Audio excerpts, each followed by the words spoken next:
Kastoy tinadanunan a sitwasyon daytoy abalay kalpasan a nauram iti sitio sa diri barangay Luing, Piddig, Ilocos Norte. Balay daytoy ni Nanay Pasita Asuncion. Istoryana, nagpuor ti basura iti kasabaan iti arubayan na. Binantayan na met daytoy, ngem saan na inpagarop nga alisto a nagramram ti apoy ken inabot na ti balay na.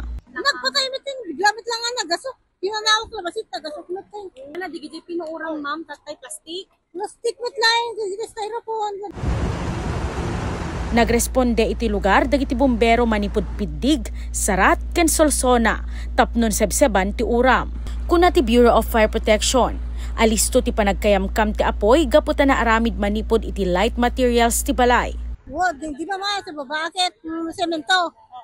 And the second floor, the wood.